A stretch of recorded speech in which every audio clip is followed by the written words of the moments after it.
Hola chavos, bienvenidos a la última sesión de la unidad 1, la cual se refiere al cálculo de las medidas de dispersión para datos agrupados. Recuerden que en las sesiones anteriores les mencioné que el cálculo de medidas de tendencia central y de medidas de dispersión únicamente se puede realizar cuando nosotros tenemos datos cuantitativos o datos numéricos. Es decir, cuando nosotros ya tenemos los datos cuantitativos agrupados en una distribución de frecuencias, podemos pasar al cálculo ya sea de las medidas de localización o las medidas de dispersión. Entonces vamos a comenzar definiendo qué es una medida de dispersión, ¿ok? Las medidas de dispersión son aquellas que permiten conocer la variabilidad de los datos que estamos estudiando, es decir, qué tan cerca o qué tan lejos se encuentran estos de la media o de la medida de localización. O sea, podemos conocer qué tan esparcidos se encuentran los datos entre ellos, qué tan variables son los valores que se están estudiando. Entre las medidas de dispersión más conocidas se encuentra la varianza, la desviación estándar y el coeficiente de variación, que son estas tres medidas que vamos a abordar en esta sesión. Entonces, para comenzar, vamos a retomar el ejemplo que estuvimos observando o trabajando más bien en la sesión anterior correspondiente a las medidas de tendencia central. Entonces vamos a comenzar. El ejemplo nos mencionaba el tiempo que tardaban 30 administradores en efectuar una auditoría. Entonces, después de la recolección de sus respuestas, se agrupó de esta manera en una distribución de frecuencias. Entonces, ahora el ejercicio nos pide determinar las medidas de dispersión. Vamos a comenzar con la varianza, ¿ok? La varianza representada por la letra S cuadrada. El primer paso para calcular la varianza cuando tengamos una distribución de datos agrupados es calcular el promedio de los datos. Entonces, para esto tenemos que recordar la sesión anterior del cálculo de las medidas de tendencia central y seguir los mismos pasos para calcular pues la media, ¿no? Entonces, esto ya lo hicimos en la sesión anterior, en el video anterior. Acuérdense que teníamos que agregar dos columnas, marca de clase, el producto de la frecuencia por la marca de clase y después sustituir en la fórmula pertinente, ¿sale? Entonces, aquí tenemos que el promedio nos dio 18. Eso pueden verificarlo en el video anterior, cómo llegamos a ese resultado. Una vez que ya tenemos el promedio, vamos a agregar otras columnas a la tabla que ya teníamos. A esta tabla de aquí, vamos a agregarle dos columnas más.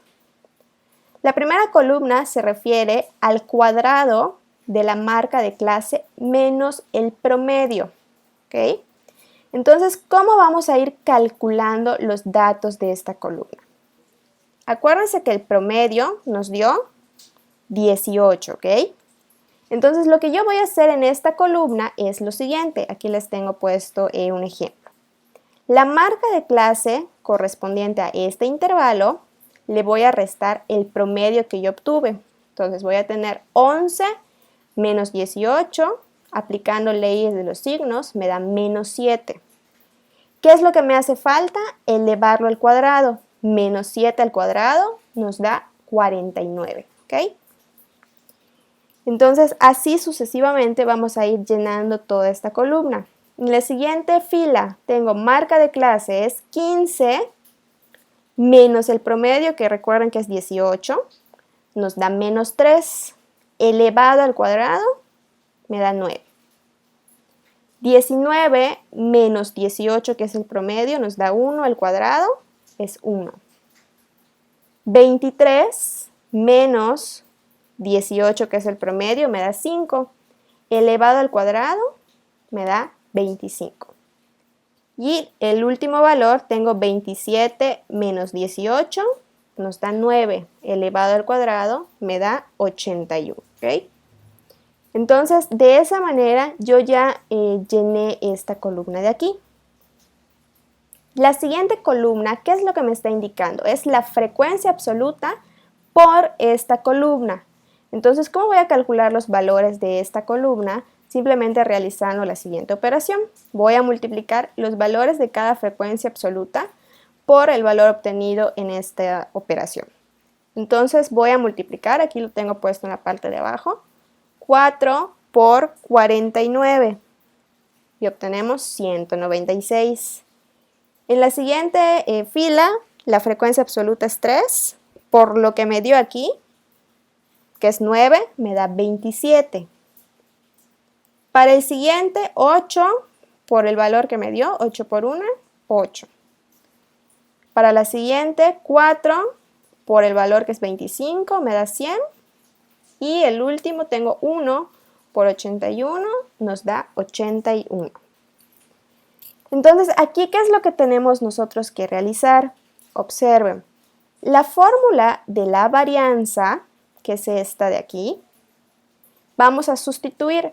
Acuérdense que este símbolo nos indica sumatoria, quiere decir que voy a sumar toda esta columna de acá. Entonces, si ustedes suman 196 más 27 más 8 más 100 más 81, voy a tener un total de 412, que es lo que tengo puesto en la parte de arriba o en el numerador de este cociente. En esta parte la fórmula me indica n-1. Recuerden que n es el total de los datos que tengamos, ¿sale? Entonces 20, que es el total de datos, que ya habíamos visto igual en el video anterior, 20 menos 1 nos va a dar 19, ¿sale? Este n-1 es de fórmula. Entonces 412 entre 19 me va a dar 21.6842, etc. Y acuérdense que por el redondeo nos quedamos en 21.68, ¿sale? Entonces, llenando esta tabla que nos sirve de apoyo, podemos calcular la varianza mediante esta formulita de aquí, ¿sale? De todas formas, en su manual de asignatura ya tienen todos los pasos desglosados de cómo llegar hasta este valor. Nuestra siguiente medida de dispersión es la desviación estándar. La desviación estándar básicamente es la raíz cuadrada de la varianza. Entonces, vamos a calcular simplemente raíz cuadrada de lo que nos haya dado la varianza. Raíz cuadrada de 21.68, ¿ok? Entonces, ese resultado nos da 4.66.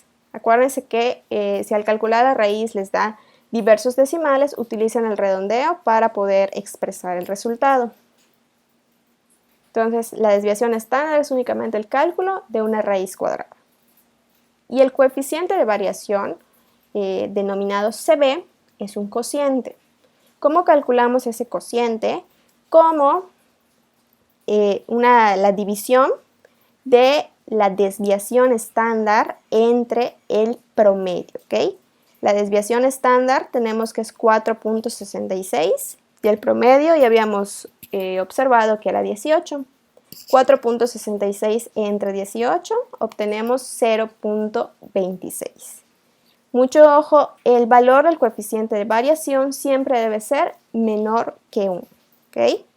Y también puede expresarse como un porcentaje, como simplemente multiplicando el 0.26 por 100, ¿ok? ¿Qué significa esto? Es el porcentaje de variación, ¿ok? Entonces, mientras más pequeño sea el porcentaje, indica que tenemos una menor variación de los datos, ¿vale? Quiere decir que se ajustan mejor a la medida de centralización o de tendencia central. Entonces, con estas tres medidas damos por concluida la unidad 1, ¿sale? ¿Para qué nos sirve básicamente esta unidad?